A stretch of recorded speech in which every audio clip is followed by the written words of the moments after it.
Welcome.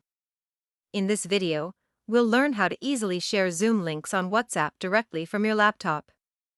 Let's dive in. First, let's create a Zoom meeting.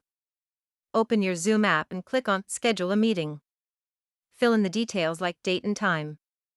Once your meeting is scheduled, copy the meeting link by clicking on Copy Invitation or the link itself. Next, open your browser and navigate to WhatsApp Web. You'll need to scan the QR code with your phone to log in. Log in securely by scanning the QR code with your WhatsApp on your phone.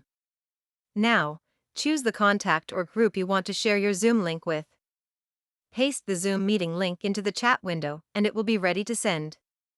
Optionally, you can add a personal message to give context about the meeting. After adding your message, send it. Confirm that the message has been sent successfully. If you encounter any issues, check your internet connection or ensure you copied the link correctly.